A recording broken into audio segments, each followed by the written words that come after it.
N1 podcast s Suzano Lovec. Dober dan, spoštovani gledalci in poslušalci, gledalke in poslušalke. To je N1 podcast, jaz sem Suzana Lovec, z mano pa dva človeka, ki sta skoraj naše kolektivno nezavedno. Toliko večerov sta že bila v naših dnevnih sobah, da se nam zdi, da sta del našega interierja, da sta stalnica, da sta oporna točka dneva. Tanja Cegnar in Andrej Velkavrh, meteorologa, dober dan in pozdravljena na N1. Pozdravljeni. Dober dan. Sta torej, kot sem rekla, med najbolj znanimi ljudmi praktično v državi. Kako zelo smo vaju vzeli za naša, kaže tudi to, kako je završalo pred meseci ob napovedi, da naj bi se poslavljala z malih zaslonov. Razčistimo najprej to na začetku. Gospod Velkavrh, vi ste mi rekli, da se res počasi odpravljate v pokoj, ne? Tako je, ja. Zdaj, po formalni plati eno leto že delam čez rok uporabe. Zdaj sem se pa odločil, da je čas, da grem. Počasi?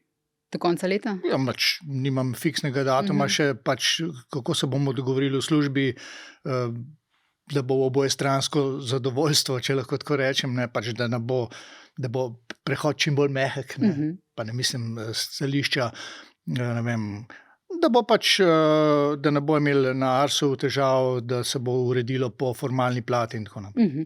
Gospa Cegnar, vi pa ne greste v pokoj in tudi še vedno vodite Vreme, tudi vi na nacionalni televiziji, ne smo včeraj še gledali.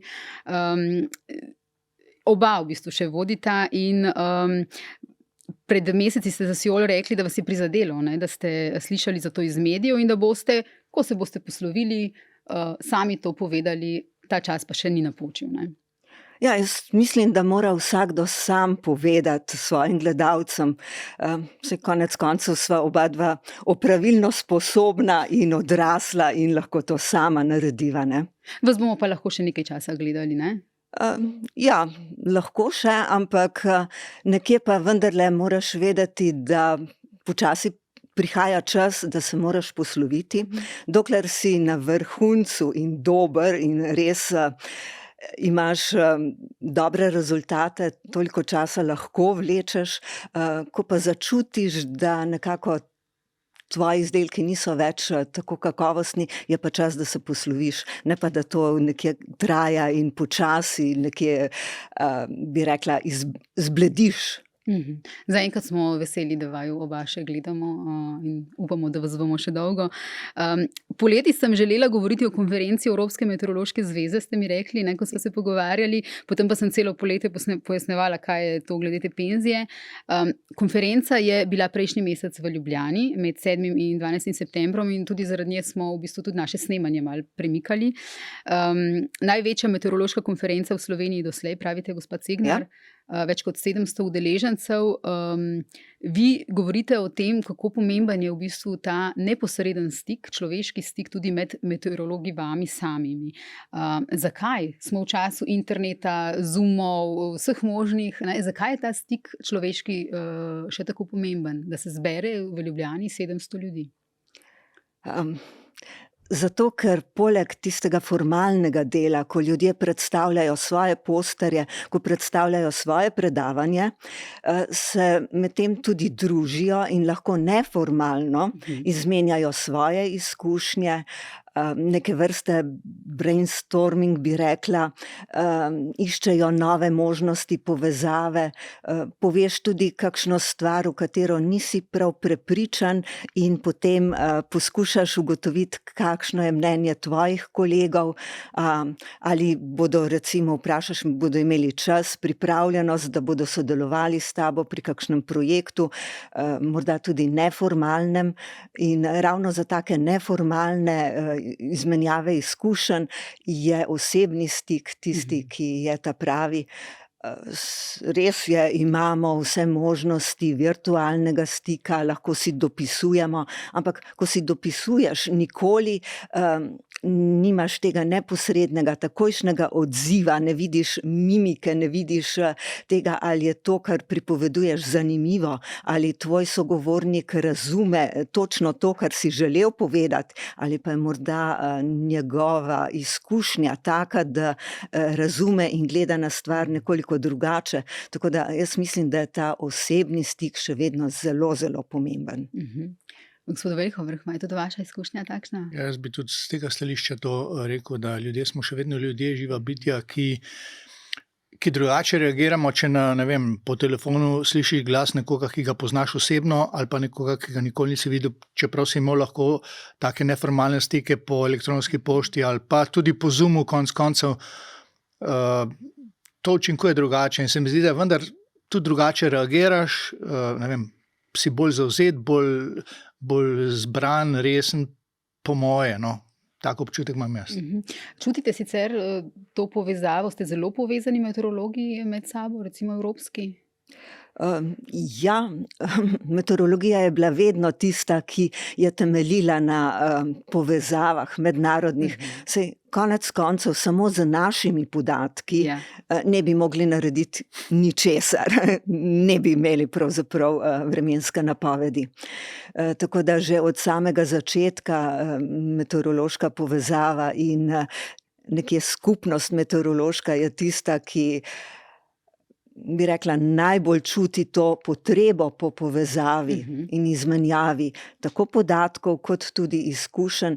In konec koncev na meteorologiji imamo zelo dolgo zgodovino te povezave. Najprej ta meteorološka organizacija, ki se je kasneje preimenovala v Svetovno meteorološko organizacijo, ki skrbi za to, da so podatki na enak način pripravljeni v mednarodni izmenjavi, da jih vsi lahko razumemo, vsi lahko uporabljamo, da združujemo moči pri izdelavi in razvoju modelov za napovedovanje vremena, pri izmenjavi znanja, da pomagamo tudi državam, ki imajo manj sredstev, manj možnosti za razvoj. Tako da v meteorologiji je to že od nekdaj prisotno. Tudi ta izmenjava know-howa, v bistvu marsikateri projekt, recimo, če že govorimo o modelih, naprimer model Aladin je bil sicer razvit v Franciji, ampak razvoj je potem potekal z združitvijo možganskega trusta večjih držav. Tu se je takoj pokazalo, da je to dobro, ker pač dobiš najboljše od najboljšega. Torej, da bojo gledalci in gledalke razumeli, kot osnova za napovedovanje vremena meteorologom služijo meteorološki modeli in za vremenske napovedi kratkoročnega časovnega 3-dnevnega obdobja na Arsu uporabljate numerični model za omejeno območje Aladin. Zato gre, o tem ste govorili. Če gremo nazaj k konferenci, osrednja tema je bila v bistvu naraščajoča uporaba umetne inteligence v meteorologiji. Kako umetna inteligenca spreminja meteorologijo ali pa jo še bo? Katere rabe umetne inteligence so po vajinem mnenju in izkušnjah zaželene, katerih se je pa treba, ne bom rekla bati, ampak biti pozoren, opozarjati na nje? Vsi poklici se o tem pogovarjamo v tem trenutku, čisto vsi v novinarstvu je v bistvu to zelo, zelo burna in razvita debata. Kako je v meteorologiji? Kako recimo vi vidite? Moram reči, da jaz osebno nimam prav velikih izkušenj, kolikor sem pač bral in slišal, kar so nekateri moji kolegi delali, naprimer. Predvsem je prednost umetne inteligence ta, da zahteva bistveno manjše računalniške kapacitete, da je hitrejša. Je pa to čisto drugačen pristop. Umetna inteligenca temelji na učenju iz preteklih podatkov, iz preteklih dogodkov in tako naprej. To se pravi, nekako preslikava ali pa dela analogije iz situacij, ki so nekoč bile. Medtem ko meteorološki model je pa model, ki s pomočjo enačb termodinamike, mehanike in tako naprej, pač računa proces kot tak. Tako da jaz vseeno mislim, da bi rekel, da bi pa zdaj umetna inteligenca čisto nadomestila numerične modele, to ne more biti, pa čeprav je mogoče bolj prijazna, pa cenejša, ne, stališča računalniške moči in tako naprej, računalniškega procesorskega časa, zaradi tega, ker sploh, če se stvari spreminjajo, ne, če imamo mi, ravno zdaj, ko smo recimo v eni taki fazi podnebnih sprememb, ne, za nazaj ni neke izkušnje, kako je bilo, to je nekaj novega na nek način, ne, ampak numerični model pa v bistvu zajame pač trenutne podatke, ki so, in fizikalne zakonitosti bojo vedno veljale, tudi v drugačnih pogojih, vremenskih ali pa podnebnih pogojih, ne, tako da vse skupaj verjetno gre v smer kombinacije obeh. Gospod Cegnar, vi ste bili močno vpeti v bistvu organizacijo te konference. Ja. Kako je pogovor, debate, dileme o umetni inteligenci so bile zelo prisotne? Kaj so pripovedovali udeleženci? To je bila vodilna tema in seveda strojno učenje in pa umetna inteligenca lahko prineseta bistveno oziroma že prinašata bistveno spremembo. To, kar je že Andrej povedal, bistvena pri tem pa je baza, na kateri se ta strojno učenje nauči. Recimo ta črna škatla, nevronska mreža, na kateri se uči ta baza podatkov. Malce je recimo nevarnost tu, da v primeru, ko govorimo o nekih izrednih dogodkih, ki so zelo redki ali pa jih sploh še ni bilo, v tej učni bazi takega dogodka ni in potem seveda je vprašanje, kakšen bo tudi rezultat, ki ga bomo dobili iz te črne škatle, če tako poenostavim zadevo. Druga stvar je, da to omogoča tudi tistim, ki nimajo zelo zmogljivih računalnikov, da lahko pripravljajo svoje napovedi, da lahko naučijo svoje modele tudi tega, da dobro delujejo, če izpade recimo 1 ali 2 podatka, kar je pri modelih, ki uporabljajo klasično fiziko, malce težje, da lahko v bistvu izračunajo, pridemo do rezultata bistveno hitreje. To pomeni, da bomo imeli v prihodnje veliko več ponudnikov, že danes jih imamo ogromno z aplikacijami na telefonih, večina ljudi danes spremlja vremensko napoved na telefonu. Kolega je rekel, da je celo v povprečju nekako 20 teh aplikacij na državo na tem območju, kjer oni delujejo. To je rekel pač predstavnik tega združenja privatnih podjetij, ki ponujajo te vremenske storitve. Nekatere od teh storitev so zelo prilagojene uporabniku specifičnemu in s tem seveda tudi plačljive. In verjetno nudijo tudi neko garancijo za svojo kakovost. Veliko pa je seveda tudi takih, ki ponujajo pač nekaj, nek rezultat, brez nekega preverjanja in uporabniki smo s tem izpostavljeni, tako kot na vseh ostalih področjih, veliki poplavi informacij, ponudbi tega in včasih imamo tudi težave izbrati, komu verjeti, katero aplikacijo uporabljati. In to bo v prihodnje verjetno še večji problem, kot je danes. Temu se verjetno reče, poenostavljeno to, ko jaz recimo grem nekam v tujino, potem tam vprašam, kaj je pri vas Arso? Jaz vedno vsakemu, ko gre v tujino, pa me vpraša, katero aplikacijo naj pa gledam. Ne se zanimam vreme, jaz pravim, da jaz bi vedno gledal pač napovedi meteorološke organizacije iz tiste države oziroma iz tistega območja. Ne? To se mi zdi zaenkrat še najbolj kredibilno. Ne? To je to. Kaj smo prej govorili še o umetni inteligenci, bi rekel, da so pri nas, ali pa da je bil Arso sorazvijatelj enega modela za plimo oziroma višine morja, ne? ki se je izkazal za precej uspešen za napovedovanje, kdaj bo pri nas, recimo v Slovenskem primorju, možnost poplavljanja morja. Ne? In tukaj je prav ta model je v bistvu kombinacija numeričnega modela pa umetne inteligence.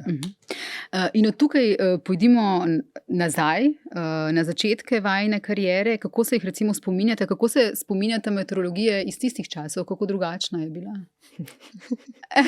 Neprimerljivo, kaj ne? Tanja me je učila, ko sem jaz prve korake delal. Čeprav je bila tudi ona, takrat ni bila zelo izkušen prognostik, ni imela še toliko let, ampak vendarle se spomnim, da je bila moja mentorca, ko sem bil v prognozi. Ne. Ampak kaj se je recimo vam takrat zdelo najtežje v primerjavi z zdaj? Ja, najtežje je bilo sploh spremljati, kaj se dogaja, zaradi tega, ker smo bili vezani na podatke iz javljajočih meteoroloških postaj iz Slovenije. Mislim, da smo imeli tam 14 postaj, nekaj takega približno. Ne? In na podlagi vremenskih podatkov, ki smo jih takrat dobivali kot en feedback, kot eno povratno informacijo, smo tudi ocenjevali uspešnost naše prognoze. Ne? Zdaj pa pomislite, ne, če imate na Primorskem 2 postaji, pa ne vem, Novo mesto, pa mogoče Črnomelj, pa in tako naprej, ne? Kaj vse vmes se lahko dogaja. Ne? Tukaj si bil vezan na samo resna opazovanja opazovalca, ki je podal ne vem, temperaturo, veter in tako naprej, meteorološke pojave morebitne. Nobenega satelita ni bilo, radarja.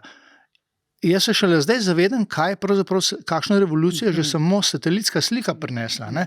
Misli sploh, kako si pa človek, če ni bil, kdo je pa bil v vesolju takrat? Astronauti, par slik smo dobili z tistega Apola, drugače človek težko predstavlja, kako izgledajo, pa kako se širijo oziroma kako se spreminjajo oblačni sistemi in tako naprej. Ne? Od tal je to drugače videti kot z vrha pa v večji skali. Ne? Tako da že to je, že pojav teh novih tehnologij, kot sta sateliti pa radar, se je zelo, zelo spremenila tudi dojemanje samega vremenskega procesa. In vsa ta napredek tehnike, računalniki, satelitske slike, kot je omenil, torej modeli, vse to se je vmes zgodilo. Je bilo vam, če pogledate nazaj, kdaj vam je bilo težje?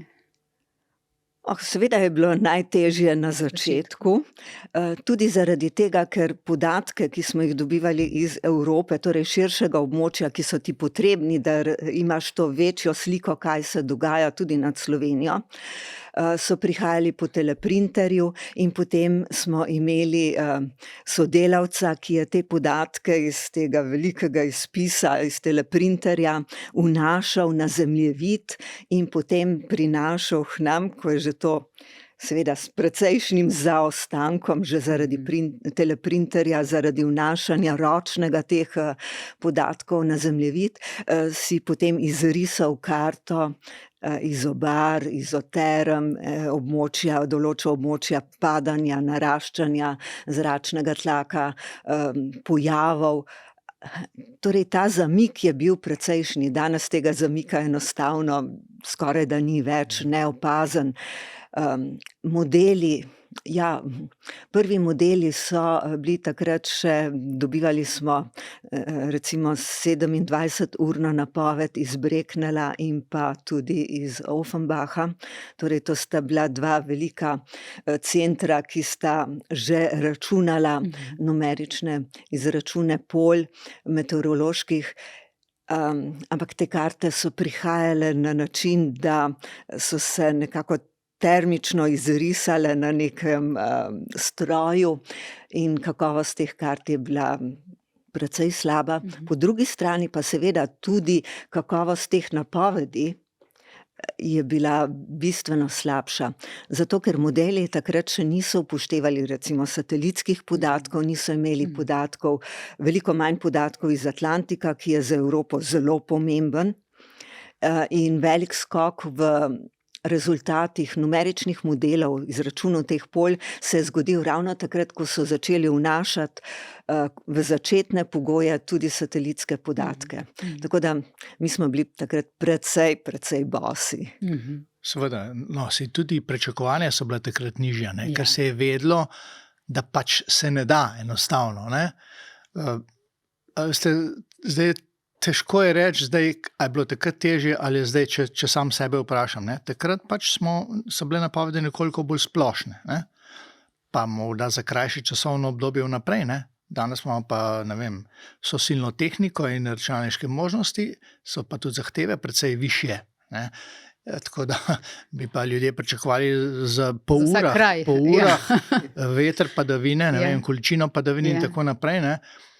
Ker so pa spet v bistvu čist nove naloge, ki jih prej sploh ni bilo, ker niso bile niti ni bilo niti za pomisliti, da bi lahko kaj takega od sebe dal. Ne? Meni je hecno, ker ljudje potem rečejo, jaz sem gledal napoved in so jo spreminjali tekom dneva, kar je najbolj logična stvar, da se spreminja, torej bliže, ko smo, da se v bistvu torej ta verjetnost, ki z dnevi, koliko dni je še do takrat, ko hočemo izvedeti, je normalno, da je ta verjetnost pač drugačna kot ta isti dan. Ne? Tukaj so potem še te dolgoročne napovedi, ki jih nekatere spletne strani ali pa aplikacije ponuja, ki jih mnogi mislijo, da je to nekaj zanesljivega, torej za celo sezono napovedati, kakšno bo vreme. Ne? O tem smo mediji tudi že poročali, v bistvu, da se take stvari ni za zanesta. Mogoče na kakšnega svetega Petra. Na svetega Petra, ja. No, prihodnost vsekakor je tudi v uporabi teh srednjeročnih napovedi, ker je možnost, ki jo nudijo recimo različnim gospodarskim sektorjem, bi rekla, ogromna. In so območja, recimo ta tropski del, kjer se te srednjeročne napovedi že zelo dobro obnesejo, zato ker na tistem območju oceani krojijo pravzaprav to vreme. Pri nas je malce teže, ker je Evropa zelo razgibana z Alpami, Karpati in Pirineji in Sredozemljem in tako naprej. Tako da mi nismo ravno na tistem območju, kjer bi bilo hvaležno za srednjeročne napovedi. Je pa res, da tudi umetna inteligenca in strojno učenje prinašajo na tem področju srednjeročnih napovedi precejšen napredek in polagamo velike upe v to. Tako da, stvari se zelo hitro spreminjajo in to, kar je včasih veljalo, da je pravzaprav nekje, bi človek rekel, bolj neko šarlatanstvo, napovedati, kaj bo čez nekaj mesecev, se stvari spreminjajo, se približujejo in postajajo vse bolj otipljive. Ja, in pa seveda potrebno je tudi povedati to, srednjeročna napoved ni komunicirana na enak način, kot je kratkoročna napoved. Pri srednjeročni napovedi ali pa pri podnebni napovedi gre za to, da mi povemo, kakšna so odstopanja od običajnih razmer, in to je lahko nekaterim gospodarskim sektorjem zelo uporabna informacija. Ni pa to tako, da bi rekli, na ta dan bo tako, na ta dan pa tako in tako. Vemo tudi iz lastnih izkušenj, recimo imeli smo že kakšen mesec, ko je bila prva polovica nenormalno topla, suha, druga polovica nenormalno hladna, recimo tudi z nekimi pogostimi kakšnimi padavinami. V povprečju je bil pa ta mesec čisto povprečen, sploh ni odstopal od neke normale, ampak praktično vsi dnevi so pa bili daleč od tega, kar je običajno. Predvsem bi pa rekel, da recimo take napovedi, kot so bolj sezonske ali pa dlje časa, ko gremo naprej, seveda imajo v povprečju nižji procent veljavnosti ali pa točnosti. Ampak, če je tam nad 60 ali pa recimo, da je 65%, boste rekli, kaj mi to pomaga, to je tako nizko, ampak ta koristnost teh napovedi se pokaže šele na daljši časovni rok. Če jo vi stalno upoštevate, boste vedeli, da boste imeli, da boste nekaj pridobili. Vmes bojo seveda tudi napake, oziroma bo šla napoved, ne bo točna, ampak recimo na 10-20 let boste imeli pa toliko več uspeha, kot bi imeli, če sploh ne bi imeli ničesar. Razumem. Gospod Veljko Vrh je rekel, da ste bili njegova mentorica na začetku. Kako se vi njega spominjate, ko je prišel? Prišlo je kar nekaj mladih kolegov in vsi skupaj so imeli, bi rekla, prvič veliko veselja do tega, veliko tistega zagona. Ko sem jaz začela delati, sem prišla v ekipo starejših kolegov in takrat so izrazito poudarjali, da so pomembne izkušnje, seveda, ker je modelov praktično skoraj da ni bilo, težje je bilo.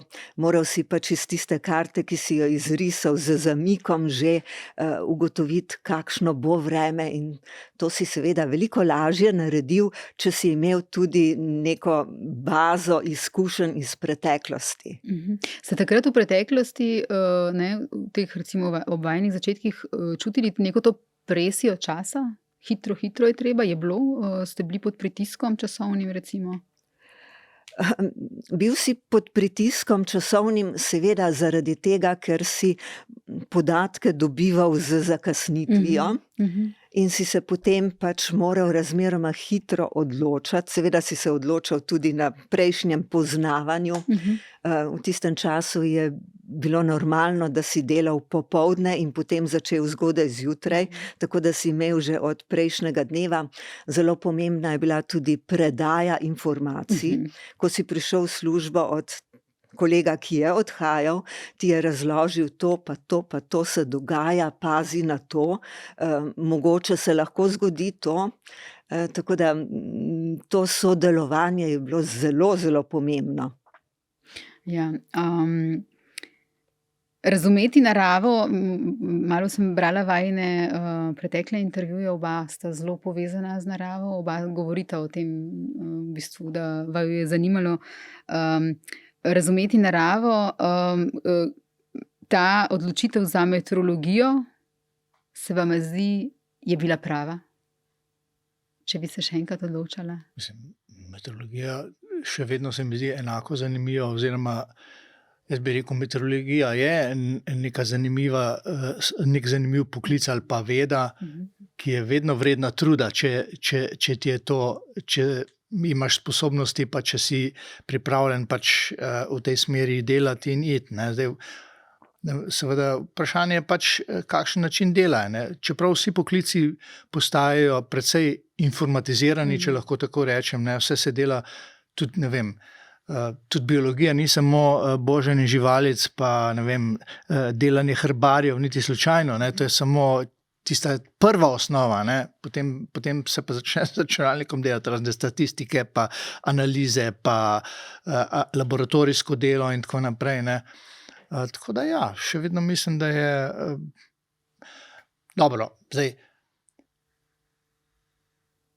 moram reči, da meteorologija zelo, bi rekel, tako delo postalo, skoraj izključno delo z računalnikom, tudi programiranje ali pa ne pravo programiranje, ampak ustvarjanje produktov s pomočjo računalnika.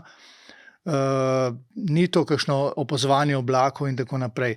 To je samo zate, da vidiš, če se uresničuje tisto, kar si razmišljal, da bo in tako naprej.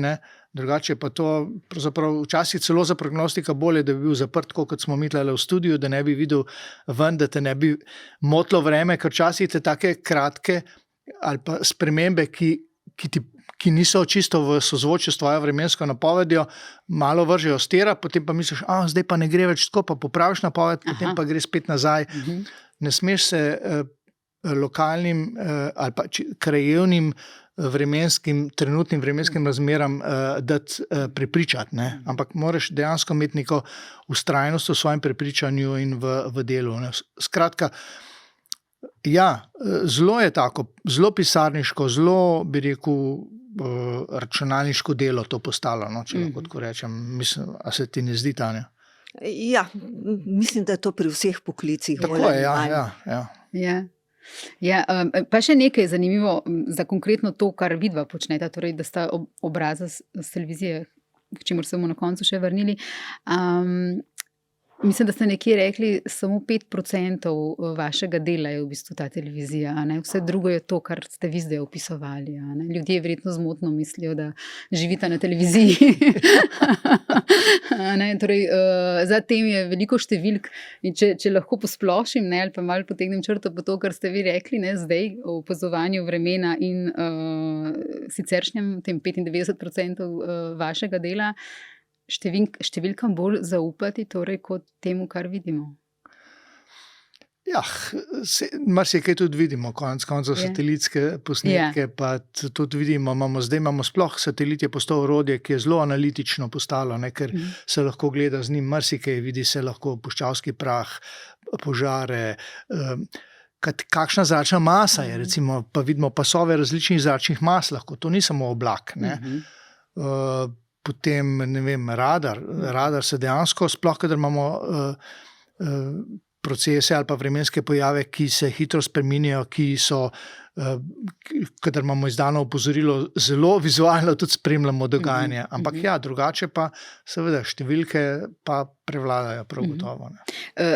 To, če mi lahko pojasnite, kako poteka, kako zgleda na Arsu, ko se odločate, to, kar mi potem mediji, novinarji poročamo, Arso je prižgal rdeči alarm, Arso je prižgal oranžni alarm, potem se recimo spreminja ta barva.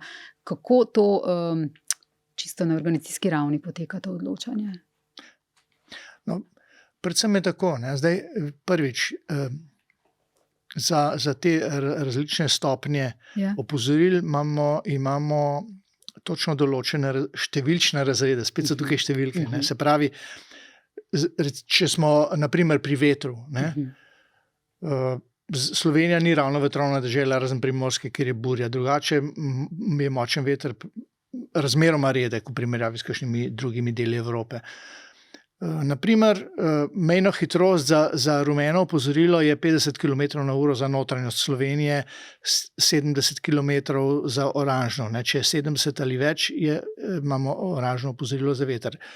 To pomeni, odkot smo pa te številke oziroma te meje dobili? Ja, iz značilnih vrednosti vetra iz našega podnebja. Ne? Se pravi, ker je tudi narava, ker je okolica, tudi arhitektura konec koncev prilagojena pač podnebnim razmeram. Ne? In v podnebnih razmerah, kjer so močni vetrovi redki, ni potrebe, da bi imeli kakšne posebne prilagoditve stavb za močen veter. Ne? Tako je veljalo recimo v preteklosti in nekako se je to obdržalo. Seveda, zdaj recimo postaja mogoče nekoliko pogostejši ti močnejši vetrovi, predvsem ob nevihtnih pojavih, ne? Ampak seveda to sledenje je pač vedno malce caplja zadaj. Ne? Rečemo, če je enkraten dogodek na 50 ali pa na 100 let, računamo povratne dobe, na koliko let se statistično lahko dogodek ponovi, ne? In potem tam postavljamo mejo. Ne? Tako se pravi, 70 km pomeni, da 70 km ali več je že veter, ki je za naše slovensko podnebje močan, lahko povzroča, odkrije kakšno streho, kakšno drevje, prelomi in tako naprej. Medtem ko recimo za Primorsko to ne velja, so pa razredi čisto drugačni, ker pač burja poskrbi za to, da drevesa, ki pri 70 km se že lomijo, enostavno tam ne preživijo. Ne? To se pravi, tam je meja pa tam nekje na 90-100 km recimo. Ne? Podobne razrede so pri padavinah, tako da treba je razumeti,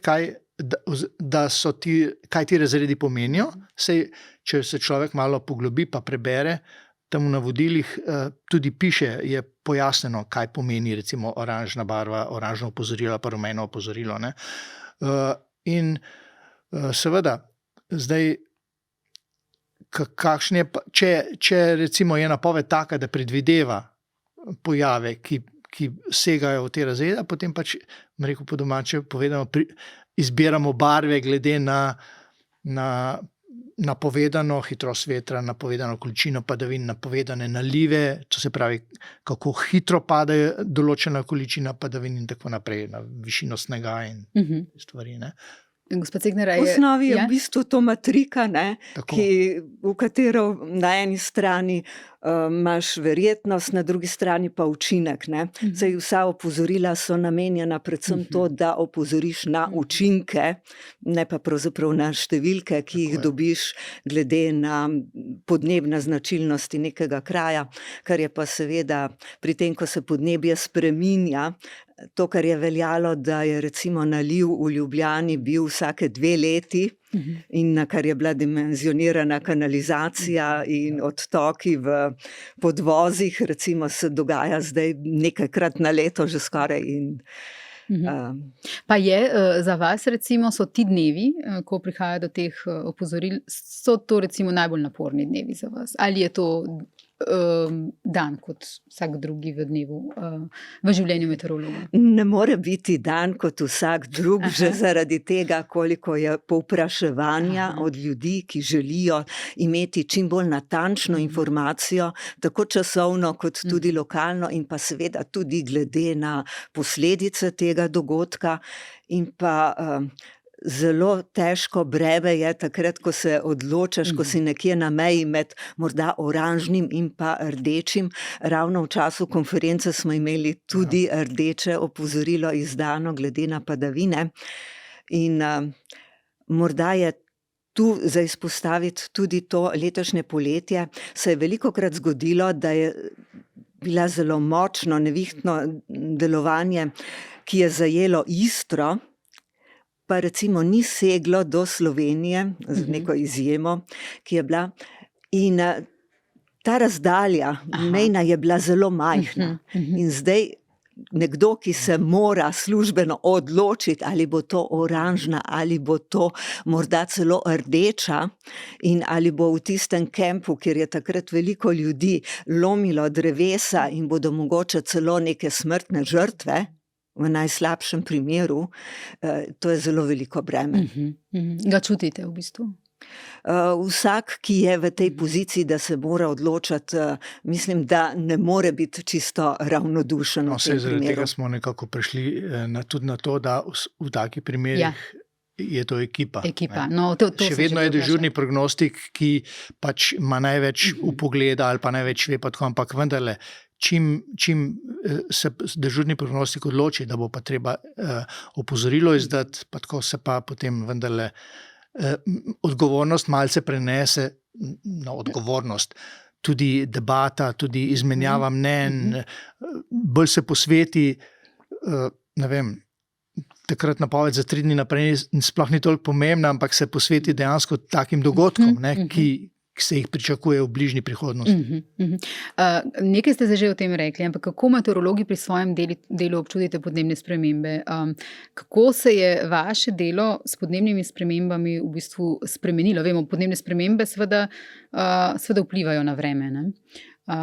Vedno več bo ekstremnih vremenskih pojavov, in ekstremne vremenske pojave je pa težje napovedovati kot preostale pojave, da tako rečem. Zato, ker so bolj redki. Tako. Pa še težko si je predstavljati, a bo res tako močno, ker je malokrat, ali pa včasih mogoče še nikoli skoraj ni bilo res tako močno. Opažamo recimo v prognostični službi, da pravzaprav mi rečemo konvektivna sezona, to je sezona nekje od aprila pa do konca septembra, ko so zaradi daljšega dneva več sončne energije na voljo pogostejši nevihtni pojavi ali pa pojavi nevihtnega značaja. Jaz kot bi rekel z izkušnjami, pred 20 leti na enak bi rekel, ali pa dokaj podobno vremensko situacijo, niti slučajno ne bi rekel, bi bil dosti bolj meni, pa bi rekel, ne bo nič kaj posebnega. Zdaj pravzaprav iz vsake malenkosti lahko nastane že skoraj vremenska ujma, ampak dejansko je tako. To je velika, meni se zdi to skoraj največja razlika, da prav za te ekstremne pojave, ko pogoji niti niso ne vem koliko ekstremni, ko ti primeraš, pa tehtaš, a bo dovolj vlage, a koliko je temperatura na 500 milibarih, ki je dosti pomembna za vzgon, za energijo dviga in tako naprej. Pa si reče, dobro, pa se ne bo toliko, ampak ne. Potem se pa zgodi spet in dobesedno eksplodira stvar. Pogosto imamo recimo primere, ko se v neki točki proži nevihta, ne, tam nastane in potem zračni tok nosi te močne padavine v razmerno ozkih pasovih pač v smeri višinskega vetra. Ne. In potem dobivate, in to so stacionarni pojavi, recimo, da se tam uro, 2, 3 stalno proži in ne gre nikamor in potem dejansko pride lahko do teh dolgotrajnejših nalivov, ki povzročajo lahko hudourniške poplave. Ne. Tega mislim, da je definitivno več, kot je bilo pa včasih. Ne. In to v pogojih, ko jih včasih mogoče niti ne bi rekel, dobro, boje pač nevihte, ampak v redu. Gospod Cegnar, vi opozarjate na to, da podnebne spremembe so tukaj, nažalost, ne. Slišali smo zdaj, kako so zaznamovale tudi vaše delo in kako zaznamujejo vse nas. Vi pravite, da v bistvu bi se morali bolje prilagajati, ker so tukaj in zdaj podnebnim spremembam. Več narediti za to, da prilagodimo to, kako živimo, ne? Moje mnenje je bilo že od vsega začetka, ko sem začela delati, tudi takrat so že bile razni dogodki s točo in tako naprej, ali pa hude suše, ki so povzročale škodo v kmetijstvu. In vsakokrat so rekli, to je nek izreden dogodek, ampak že takrat smo poudarjali, potrebno se je pripraviti, potrebno se je prilagajati. In tudi pri vodah, saj vemo, že v času Marije Terezije so skrbeli za te stopničke pri hudournikih, da so potem zgubili malce manj moči.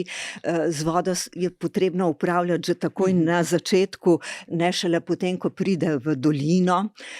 Je pa tudi res, seveda, da smo z urbanizacijo se razširili tudi na območja, ki jih včasih niso pozidali, ki so bila včasih pač namenjena travnikom, paši.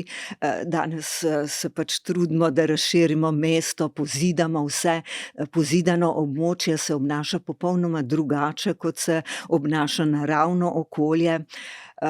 Gozdovi so tisti, ki so nekako amortizer tudi za te padavine, zato da jih malce zadržijo, upočasnijo, da ta voda ne zgrmi naenkrat v dolino.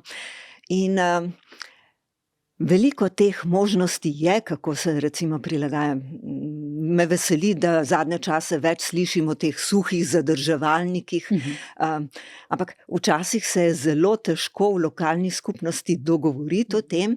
Pa še ena stvar je, ko se nekaj vzpostavi, je potrebno to tudi vzdrževati.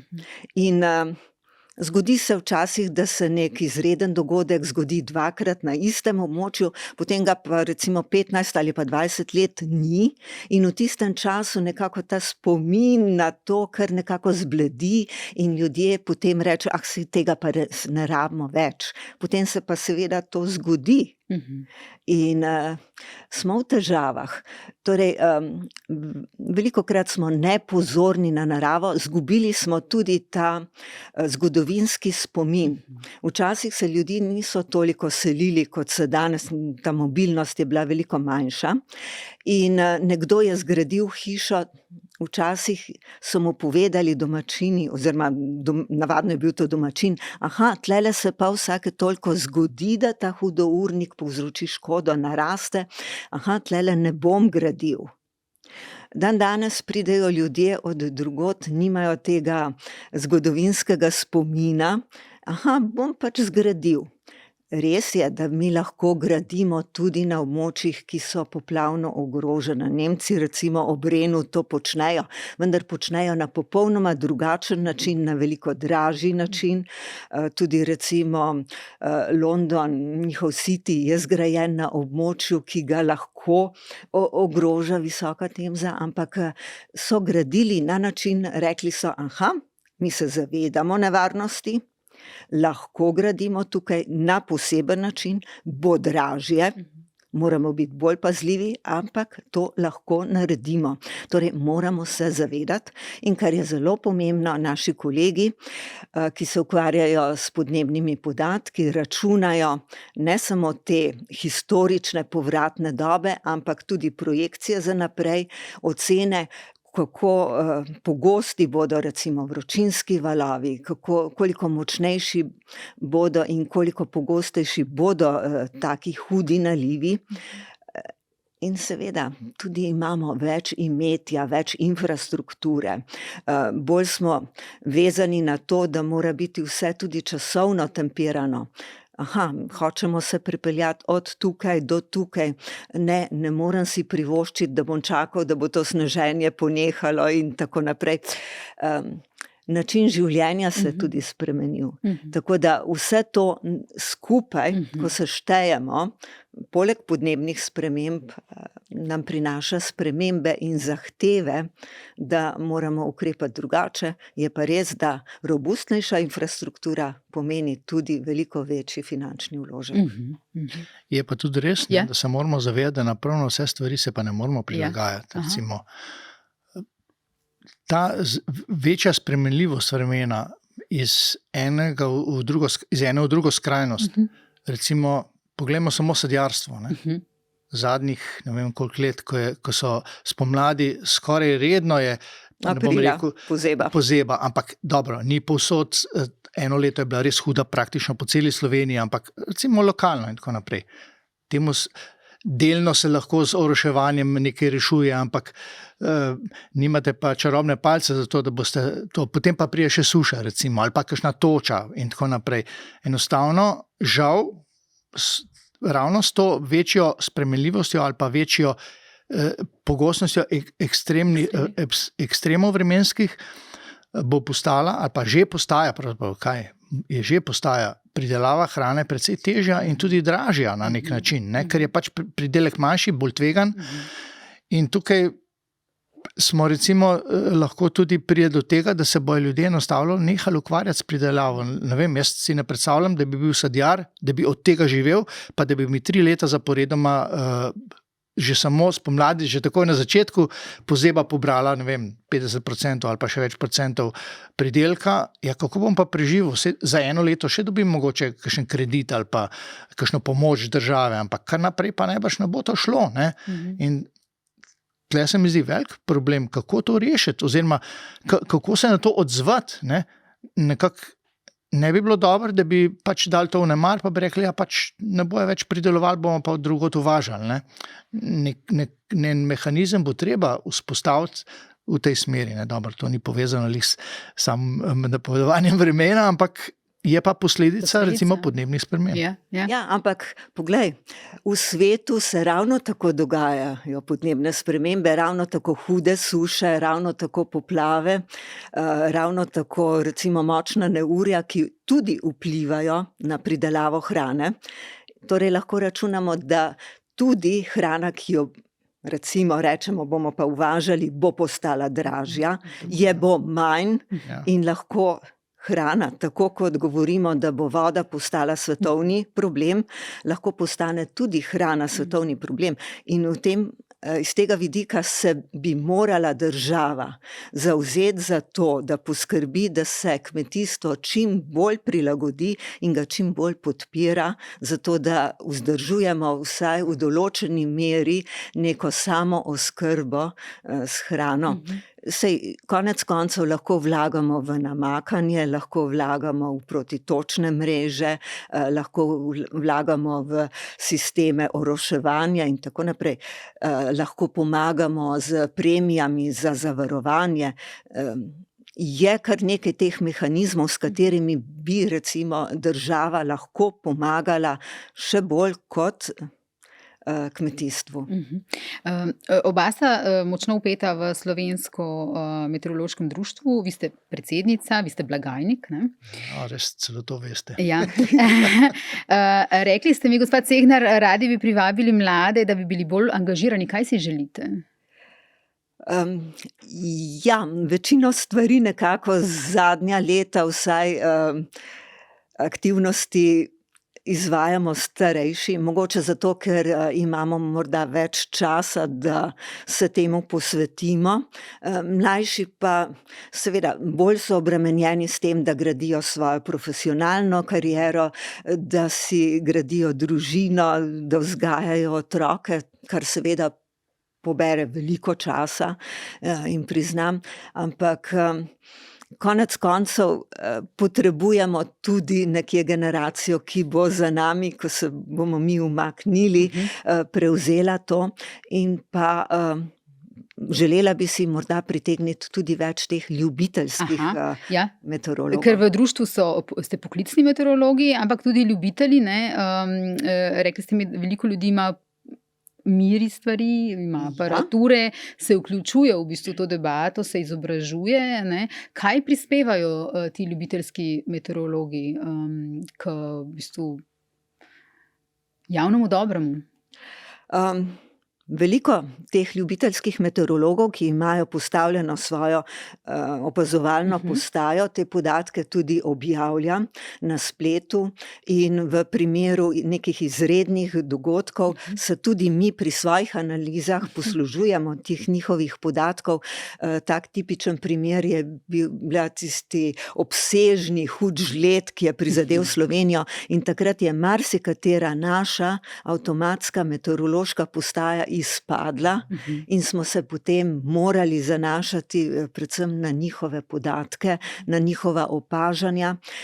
Tudi to je pomembno, da oni še vedno spremljajo, beležijo tudi potek vremena, kar na avtomatskih postajah pravzaprav velikokrat pri nas že nimamo več opazovalca, je samo še avtomatika, ki pa beleži vse skupaj na nekako drugačen način, tudi zaradi primerljivosti tega niza podatkov je to zelo pomembno, da imamo te podatke, ker recimo sončno obsevanje na klasičen način s to kroglo, ki je zbirala sončne žarke in potem izžgala na papirju sled, iz katere si potem lahko določil, koliko časa je bilo vreme sončno. Zdaj je to pač globalno sončno obsevanje in je potreben nek algoritem, ki je seveda malce drugačen. Marsikje na postaji nimamo več podatka, ali je tam megla ali ne. Recimo na nekaterih postajah imamo meritve vidnosti, ampak tega podatka na vseh nimamo.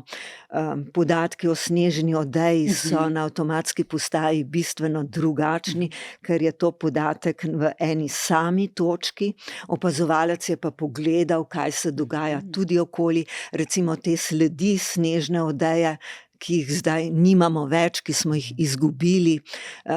Tako da jaz to mogoče veliko bolj pogrešam zaradi tega, ker pri biometeoroloških analizah je to, kar človek vidi, kar človek občuti, veliko bolj pomembno, kot je pa recimo za nek numerični model, kamor se pa dejansko res vnašajo samo številčne vrednosti. Pridemo še, kar povejte. Še en aspekt bi jaz tukaj omenil, teh ljudi, ki niso meteorologi, pa jih vreme zanima, ali pa so, ljubiteljski meteorologi. V bistvu je to ena naša podporna baza. Tako kot, ne vem, pri nogometnem klubu ni samo enajsterica pa trener, ampak so vsi navijači. In več, ko jih je, v bistvu močnejša taka tvorba, večjo težo ima tudi v družbi na nek način. Ne? In tudi vsi ti, tudi naši člani, ali pa tudi, če niso naši člani, pa so, na nek način tihi podporniki meteorologije kot take, nam daje večjo težo v družbi. In tudi večji pomen zavedanja o tem. No, se imajo tudi svoje društvo, Zeus, kjer se tudi nekje usklajujejo in med sabo podpirajo. Omenili ste sneg. Vi ste zelo dejavni v tej plazovni službi, ne? V ponedeljek ste rekli, da ste imeli sestanek. Kaj je bila recimo tema sestanka? Kaj bi zdaj opozorili? Vi ste že leta v bistvu, ne na Arsu. V bistvu je bil to samo navezovanje stikov s plazovno službo Furlanije Julijske krajine, dežele Furlanije Julijske krajine. Spomladi smo bili mi pri njih na obisku, so nam pokazali, kako delujejo svoje prostore, kakšen princip obveščanja imajo, kako imajo to napeljano. In zdaj so pač prišli k nam in potem smo imeli tudi take strokovne debate. Recimo, med drugim smo se pogovarjali tudi o tem, pa je potem tudi celo časa zmanjkalo, da bi to še dlje razvili. Recimo o tej nesreči, ki je bila pred kratkim, ko je plaz odnesel 3 planince, tam v Triglavskem pogorju. To je bil en tak poseben dogodek, ne. Prvič sezona, seveda, to ni značilen čas, da bi plazovi, pa pri nas, ko imamo nižje hribe, že lahko ogrožali življenja, ne. To je bil res izjemen dogodek, izredno redek in tako kot je vedno, pri izredno redkih dogodkih človek ni nekako, bi rekel, nima utečenega sistema, kako delovati, ne. In zdaj sama nevarnost plazov pravzaprav ni bila velika, je bila majhna, ne. Šlo je res za nesrečno naključje, da so bili, bom rekel, na pravem mestu, v pravem trenutku. Tudi če je majhna nevarnost, to ne pomeni, da pa nikjer ne bo nobene možnosti za kakšen plaz pa da kakšne nevarnosti. Je samo majhna, ne. In točno to je bilo zdaj, ne. In zdaj seveda, tudi če bi mi imeli že tak, bi rekel, reden, bi bili že v tem rednem procesu izdajanja plazovnih biltenov, bi rekli pač, nevarnost je majhna, tam je možnost kaj, ne. Ampak zdaj, ko se je pa to zgodilo, ne, pa vsi planejo, pa velika nevarnost. Ja, ni bila velika nevarnost, ampak žal je bil to nesrečen slučaj. Ne? In zdaj, kako mi kot plazovna služba v takem reagirati? Mi smo jaz sem sicer potem napisal en tak izreden bilten, kot je v takih primerih, recimo, ko izven sezone zapade, imamo kakšno močno sneženje v gorah, pa tako naprej, pa ljudje še vedno hodijo v gore, ker pa ne računajo na zimske razmere, vendar treba ljudi na to opozoriti, da so pripravljeni ali pa da se premislijo, pa da raje ostanejo doma, če niso vajeni hoje po zimskih razmerah, ne. Ampak to je bil res, kako to skomunicirati z javnostjo, kako to napisati, ne, ker jaz nisem mogel reči, velika nevarnost, ne hodite v hribe. Ni bila velika nevarnost, ampak je bilo treba dejansko na nek način opisati. Je pa tudi res to pomanjkljivost. Če vi berete, nov plazovni bilten je izdan, poglejmo, prva stopnja nevarnosti majhna, v redu. Potem sploh ne preberejo. V bistvu bi moral pa šele, ko človek prebere, vidi v takem primeru, za kakšne razmere gre, oziroma da je vendarle to ni tako trivialno. Ne? In o tem smo debatirali tudi, recimo, kako v takih primerih reagirati, kako oni reagirajo, kako mi reagiramo in tako naprej. In smo prišli do zaključka, da moramo tudi za take primere vzpostaviti en sistem, ki bo določen, da ne bo vsak po svoje reagiral, ne bom rekel panično, ampak tako v nekem presenečenju. Evo, in smo spet pri povezovanju na meteorologov. Vi ste omenili prej žledolom, ne? Ja. Je bil tisto dogajanje takrat recimo za vaju najtežje dogajanje, ali pa kaj sta doživela kot nekaj, kar je bilo v vajini karieri vama najtežje? Ja, žled je sploh težko napovedovati, ker je zelo specifičen pojav, je zelo odvisen od, bi rekel, od razporeditve plasti, zračnih plasti. To je samo res v pozno jesenskem, zimskem času možno, ker sicer se zrak preveč meša in ni več teh, bi rekel, plasti hladnega in toplega zraka, ki je bila en nad drugim, ne, in te možnosti ni, ne. Ampak in ravno to, recimo, da imate vi eno plast zraka, ne vem, par 100 metrov debelo, negativno, pa je spodaj plus, pa zgori plus, to napovedati je zelo težko, tudi z numeričnim modelom, ne. Poleg tega je to še odvisno od reliefa, od krajevno, ne. Ko bi vi videli, kako so bile ostre meje takrat med žledom, recimo na prehodu na Postojnske vrata, mi rečemo, ne, se pravi, ko greste čez Rabor komando proti Postojni, ne, ali pa pri Razdrtem se je videlo pri Nanosu, skoraj bi črto lahko potegnil, dokjer je bil žled, na drugo stran pa ne več, ne. In zdaj, to so res težke situacije.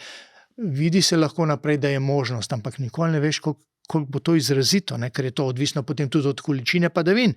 Lahko imate žled, pa je količina padavin tako majhna, da pač nastane kakšen milimeter, pa ni kakšnega hudega efekta ali pa kakšnih hudih težav, ne? Ampak takrat je bilo pa res ekstremno. Poleg tega je trajalo par dni, taka enaka situacija, sploh se ni spremenila in to se je samo nalagalo. Gospod Cegner, kaj je bilo vam najtežje? Mogoče ne samo v tem smislu številk, izračuna težkega v bistvu za meteorologa, ampak tudi kot za človeka, ki to napoveduje. Bom rekla morda, kaj je najlažje. Okej. Vročinski valovi. Okej. Vročinski valovi. To je recimo bolj moje področje in te je razmeroma lahko napovedati, tudi razmeroma dobro, lahko uloviš, koliko časa bodo trajali, kako močni bodo. Je pa res, da lahko povzročijo kar veliko težav ljudem in v preteklosti so bile tudi že analize tudi v Sloveniji, med tistim vročinskim valom 2003 so bili tudi smrtni primeri, ki se jih je lahko pripisalo vročinskemu valu, da ne govorimo o tem, kaj je leta 2003 povzročil tisti vročinski val v zahodni Evropi. Tistih približno 70,000 dodatnih smrti, ki so jih pripisali tistemu vročinskemu valu. Je pa res, da je tisti vročinski val tudi v Evropi nekje bil budnica za javno zdravstvo, da se je treba temu nekje posvetiti in opozarjati ljudi na ta učinek. In tukaj smo zdaj spet pri tem prilagajanju in tudi pri vprašanju energetske revščine, ki s podnebnimi spremembami postaja izjemno velik problem, kdo si lahko privošči klimo napravo, kdo si jo ne more, kdo si lahko to elektriko privošči, kdo ne. Ampak to sem vas želela še vprašati. Vi poleg tega, da ste predsednica Slovenskega meteorološkega društva, ste aktivni tudi v Mednarodnem društvu za biometeorologijo in napovedali ste, da mogoče bi prihodnje leto nastopili tudi v vodstvu, torej da bi postali predsednica, če sem prav razumela, mogoče tega društva. Ja, kar povejte. Če bodo stvari se razvijale tako, kot so, Mednarodno društvo za biometeorologijo ima sistem, da že ko voliš predsednika, voliš tudi prihodnega predsednika, torej zadnja 3 leta imam mesto prihodnega predsednika, torej praktično mora biti stvar pravzaprav bolj ali manj samo potrditve, bi rekla. Prihodnje leto to? Ja. Kongres imamo v Novem Sadu in to sicer julija, ker bi rekla, da za biometeorologe ni ravno najboljša odločitev, ker bo po vsej verjetnosti hudo vroče. Hudo vroče. Kaj točno počnete v društvu? Gre za v bistvu neko presečišče med meteorologijo, torej profesionalci na področju zdravja, biologijo, klimatologijo, ekologijo in drugimi znanostmi. Na kak način v bistvu poteka to delo? Kakšne so te raziskave? Vi ste tudi vpeti v Nizozemsko fundacijo za spodbujanje biometeoroloških raziskav. Kaj počnete? Ja. No, če se najprej osredotočim na društvo. To društvo ima 4 komisije, vsaka je osredotočena na en del. Ena se ukvarja predvsem z vplivom podnebja in vremena na turizem, druga na zdravje in počutje ljudi, ena je namenjena predvsem fenologiji in 4. spodbujanju mladih, da se pridružijo v biometeorologijo. Biometeorologija sama kot taka je znanost, ki povezuje vpliv ozračja ali pa okolja na vsa živa bitja, od rastlin, živali in pa ljudi. Če grem še na fundacijo, fundacija je nastala na Nizozemskem kot bi rekla, nekje dediščina gospoda Solka Trompa, ki je bil sicer po izobrazbi geolog in je kot geolog nabral kar precejšnje bogastvo in se je potem odločil, da bo velik del tega njegovega bogastva po smrti namenil biometeorološkemu društvu in fundaciji, torej obojemu. On je bil tudi ustanovitelj tega Mednarodnega društva za biometeorologijo. Kaj počnemo? Predvsem omogočamo znanstvenikom, da prihajajo na konference in jih finančno pač spodbudimo, da pridejo na konference, predstavijo svoje znanje, nagrajujemo najboljše dosežke z področja biometeorologije iz vseh pač branž, ki so, in pa organiziramo tudi svoje dogodke. Tako smo leta 2016 organizirali dogodek v Ljubljani, ki je bil namenjen agrometeorologiji, v povezavi tudi s Svetovno meteorološko organizacijo. Takrat smo imeli približno 55 udeležencev iz celotnega Sredozemlja in pa Evrope. In takrat smo navezali kar nekaj stikov, na kar smo pač ponosni, seveda smo objavili tudi prispevke. Potem smo ponovili tako zadevo na letni konferenci Evropske meteorološke zveze v Bonu. No, potem smo pa rekli, no, ne bomo se ukvarjali samo z agrometeorologijo, dajmo še nekaj narediti za biometeorologijo človeka. Tako smo imeli lani 2-dnevni simpozij v Barceloni, letos pa poldnevnega tu v Ljubljani. Samo poldnevnega zaradi tega, ker sem bila angažirana na toliko stvareh, da enostavno nisem mogla speljati več kot poldnevni. Ampak kolegi se imajo priložnost srečati osebno, izmenjati svoje izkušnje, predstaviti svoje delo, to tudi pa objavimo. In ostane neka sled, da lahko tudi tisti, ki niso udeleženi osebno, pogledajo, kaj drugi počnejo. To se mi zdi zelo pomembno, da se to znanje širi, da ne ostane samo zaprto znotraj nekega projekta ali pa neke lokalne skupnosti, kjer se to počne. Kajti učimo se eden od drugega in finance, ki jih ima na razpolago fundacija, so namenjene ravno temu, da privedemo največ mladih ljudi, ampak po drugi strani nagrade, ki so pa namenjene tistim za res izjemne dosežke, so pa namenjene ne glede na starostno skupino. In drugo leto v Utrechtu načrtujemo tudi enodnevni tak dogodek, kjer bomo zbrali skupaj biometeorologe. Kaj pa so, če govorimo o vplivu vremena na počutje ljudi? Kateri vremenski pojavi najbolj prizadene? Vemo, vi pogosto rečete, da pač vpliva vreme na različne ljudi zelo različno, Ja. na koga nič, na koga bolj, in da tudi to, kaj je pri tebi najbolj občutljivo, je seveda faktor. Prej ste omenili torej vročinske valove. V vročinskih valovih smo ljudje bolj razdražljivi, na mnoge načine, v bistvu recimo ta ekstremna vročina lahko vpliva na nas. Kaj so še tiste recimo faktorji, ki vplivajo na počutje? Poleg vročine, onesnaženost zraka, kar je zelo pomembna. Poleti ob vročinskih valovih se zelo pogosto združi na eni strani povišana koncentracija ozona, na drugi strani ta velika toplotna obremenitev, kar je za starostnike, za kronične bolnike, tudi nosečnice ali pa majhne otroke lahko zelo obremenilno. Po drugi strani veliko govorimo tudi o vplivu ultravijoličnih sončnih žarkov. To je kar nekako tako področje, ki mislim, da nas bi moralo zelo skrbeti.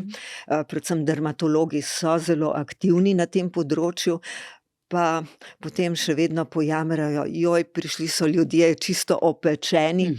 Posebej recimo ljudje, ki gredo v gore spomladi, ko je še temperatura nizka, sončni žarki so pa že močni in seveda ultravijolični žarki z višino hitro njihova moč narašča in se kaj hitro lahko zgodi, da pridejo res opečeni, pa seveda trpijo tudi oči zaradi ultravijoličnih žarkov. Naša koža je deviška, ne? Ja, Od zime. tudi to je res. Je. Tako da moram pa reči, da zaradi vseh teh kampanj je vedno manj ljudi, ki bi se poleti sredi dneva nastavljali soncu na plažah. Ta zavest se nekako useda v nas, ampak traja nek določen čas in vedno je potrebno tu skrbeti za neko primerno komunikacijo. No, na začetku poletja oziroma pred začetkom poletja z opozorilom, da ne velja to samo za poletje, ampak za celo leto, sem gostila tukaj gospo iz NIJZ-ja in eno dermatologinjo, ki sta veliko govorila o tem, napotujem gledalce in gledalke, da si pogledajo tudi tisti podcast. To bi vaju rada še vprašala. Na nek način je to, kar vidva počneta, vse, o čemer smo zdaj govorili, je v bistvu delo za javnost, je javna služba. V bistvu to so uporabne informacije, ki so nujno potrebne za vsakega med nami. Torej ne vidimo vas samo po televiziji, ne, tako kot sem rekla, večina vašega dela je od zadaj za računalniki, temi močnimi, zmogljivimi računalniki, ki jih imate. Kako vi vidite ta pomen tega dela? Čutite to v bistvu to sodelovanje z javnostjo? Čutite, da ste v, kako ne rečem, službi javnosti? Ste kdaj o tem razmišljala? Ja, vsekakor. Jaz sem zaradi tega sploh šel na televizijo, ko so izrazili željo, da bi radi imeli meteorologe na televiziji, ravno zaradi tega, da bi nekako zapolnil tisto vrzel v komunikaciji, ki se mi je zdela včasih precej velika, ne, da pač enostavno ljudje so drugače razumeli vremensko napoved, kot pa mi, ki smo jo delali. Ne. Neko je bela, tukaj nekaj ni v redu, mogoče smo preveč suhoparni ali pa vse skupaj prekratko, ker v tisti napovedi, ki prebereš pikar po radiju, dejansko ne moreš biti dolg, ker zgubiš nit, ne. In sem rekel, mogoče se bo pa dal na ta način, pa še malo slikovno podporo, ljudem bolj pojasniti, kakšno vreme naj bi jutri ali pa v naslednji dnev bilo. Ne? Tako da ja, tudi potem je čutiti potrebo ljudi po naših informacijah in po našem delu, ker nas pač še vedno kličejo po telefonu, čeprav je tukaj splet pa nešteto drugačne vrste informacij, kot jih je bilo včasih, ampak telefoni so še vedno, sploh poleti, ko je kmetijska sezona, kličejo. Pa za kakšne take prireditve celo leto pravzaprav, ko v bistvu gre morda za bolj specifično informacijo, ne vem, ko je res vreme zelo pomembno, ko se je treba res odločiti, da ali ne, ko ne moreš predstavljati, ali pa je vsaka predstavitev povezana z velikimi logističnimi ali pa s težavami ali pa stroški. Ne? Tako da po tej plati se najbrž oba zavedava, da smo v bistvu v službi javnosti na nek način. In jaz sem najbolj zadovoljen, ko vidim, da nekomu lahko ustrežem oziroma mu naredim nekaj dobrega, pač s svojim znanjem. Ne? Da pomagate s tem nasvetom oziroma z informacijami, ki jih imate. Gospod Cegnar. Mene je to delo na televiziji pravzaprav pripeljalo do tega, da vodim odbor za komunikacijo pri Evropski meteorološki zvezi, da imamo celo sekcijo, kjer izmenjujemo izkušnje, kako komuniciramo, kaj deluje, kaj ne deluje, kako ljudje reagirajo na našo informacijo.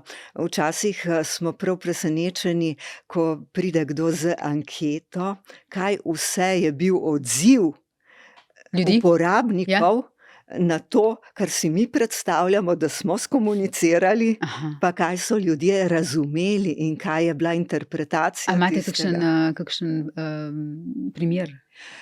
No, precej težav, recimo, kjer smo se veliko ukvarjali, je bilo ravno to, kako posredovati informacijo o verjetnosti nekega dogodka. In to naredili smo, recimo na srečanju v Barceloni smo naredili celo v dvorani, ker je bilo približno 300 udeležencev, smo naredili, ampak meteorologi, ljudje, ki to počnemo, pa smo naredili nek test, kako razumemo. Verjetnost za padavine danes bo 40%. Pa smo jih vprašali, kako se bodo opremili, kako to razumejo. A bodo šli z dežnikom, z škornji za dež ven in tako naprej. In smo ugotovili, da tudi med sabo. So razlike. Ampak tukaj gre tudi za to, ne, da nismo vsi enako občutljivi za dež. Ni samo to, kako ti razumeš, kaj bo, ampak kaj tebi osebno povzroči, če dogodek bo ali pa ne bo. Seveda. Enemu, ne vem, enemu je, ki ima usnjene čevlje z usnjenim podplatom, nasploh noče, da ne bi bila niti kapla, da mu ne bo premočil, ne? Nekdo, ki ima pa mogoče druge čevlje, pa eno tako jakno, ki mu čisto takoj vsaka kapla ne pride skozi, si pa reče, bom pa že potrpel, tudi če me mal pokaplja. Pa še osebnostno smo zelo različni. Eni se ne sekirajo, če pridejo mokri, drugi pa so bolj občutljivi. Ne? Tako da tudi po tej plati so razlike. Ne? Vi, ki slovite po tem, da veliko kolesarite, greste tudi v dežju na kolo. Ja, tudi. Zakaj pa imamo Gore-Tex in ostale materijale? A zato, da bomo v soncu nosili? Ja, o tem odnosu z gledalci še nekaj. Delo pred ekrani, to bi rada še poudarila, ne? Seveda velika večina vašega dela ni pred ekrani in tudi mi, vaši uporabniki, pridemo ne tako kot pred desetletji, samo enkrat na dan zvečer z vami v stik prek televizije, ampak praktično ves čas preko telefona, sem v stiku z vami. Ampak to delo pred ekrani, da si na očeh javnosti, vsi, ki smo na očeh javnosti, vemo, da je to lahko tudi zelo stresno, izčrpljujoče, naporno. Kako sta se vidva recimo spopadala? Vama je to kdaj predstavljalo težavo, vaju kdaj to obremenjevalo? Obremenjevalo. Dejansko vpliva tudi na človeka to podzavestno. Tudi če si nočeš priznati, vpliva nekaj na to, da si znan, da postaneš znan obraz. Ne samo v slabem primeru, tudi v dobrem koncev. Jaz sam po sebi nisem nek ekstrovertiran človek, ki bi zlahka stike navezoval pa tako naprej. Nisem, ne. Ampak z leti mi je dalo to neko samozavest, da je lažje, zdaj to delam. Pa tudi ljudje so sami z mano navezovali stike, pa še zdaj recimo, ko jaz ga niti ne bi, ko bi se držal nazaj, ne. Že po tej plati je nek vpliv. Po drugi strani pa veš, da si pa tudi pod žarometom dobesedno. Če bi me pijanega videli v Ljubljani, bi ne vem, mogoče celo v kakšnih novicah pisali, da je pa vremenar AV, kolovrati v levo, desno, v sumljivih okoliščinah, ali ne vem, kaj tazga, ne. Če ne bi bil znam, pač bi bil en X človek, ne bi bil zanimiv, niti za medije, ne. Tako je, ampak po drugi strani pa, se pravim, so pa včasih ljudje ravno na ta način bolj prijazni. Ne? Se veste, kako je. Če nekoga poznaš, imaš drugačen odnos do njega. Pa tudi, če ta, bi rekel, poznanstvo samo preko ekrana, ampak se ti zdi, kot ste na začetku rekli, da smo vaši znanci. Tako. Pa čeprav ne veste nič, kaj dosti v nas, ampak... Jaz sem se zdaj že poučila. No dobro, ampak hočem reči, lažje vzpostaviš povezavo ali pa drugače dostopaš z manj, ne vem, mogoče ljudje, pa ne vem, je to značilno za Slovenijo bolj kot za kakšne druge države, ampak da ljudje z neznancem zelo z rezervo dostopamo. Zakaj ne bi dostopali dobrohotno? Si lahko potem še vedno se nazaj povlečemo, če vidimo, da je reakcija z druge strani, ne vem, ali neprimerna, ali neprijazna, ali kakorkoli, ne, ampak a smo tako, a je taka klima pri nas, da tako dostopamo do neznanih ljudi. In zdaj pa jaz, ta pa Tanja, ki pa nismo neznana, pa avtomatično je, bi rekel, dostop ali pa prvi stik prijaznejši, pa bolj odprt, no, bom tako rekel. Gospod Cegnar. Jaz bi rekla, da to čutim veliko manj kot Andrej. Je seveda simpatično, če ti kdaj v interakciji kdo da vedeti, da te je prepoznal, to je simpatično. Drugače pa ne čutim neke razlike, ko hodim recimo po Ljubljani ali pa ko hodim nekje po nekem tujem mestu v tujini, kjer vem, da me nihče ne prepozna. Ne čutim neke velike razlike. Mislim, da če jaz dostopam do človeka na prijazen, odprt način, z veliko verjetnostjo pričakujem tak odziv tudi od drugih. Tako da Se pa seveda jasno zavedaš, da če bi naredil kakšno veliko neumnost, sigurno bi te bolj opazili kot pa nekoga drugega. Ja. Ampak jaz sem že rekla na začetku, nič v mojem življenju ne sme biti odvisno od tega, da sem prepoznana ali pa nisem prepoznana. Moram biti urejena zaradi sebe. Rada sem urejena, ampak zaradi sebe, ne zato, ker bi ljudje vedeli, kdo sem. In želiš imeti tisto neko prijaznost, je pa tudi to mogoče res, da naletiš tudi na kakšno recimo negativno opazko ali pa kritiko, ampak to te mogoče samo malce utrdi še v tistem svojem delu, ki je tako da. Ampak ženske, ki delajo pred kamerami, so običajno veliko bolj, kako naj te rečem, pod drobnogledom nekih komentarjev kot moški v teh poklicih. Ste zaznali ta seksizem?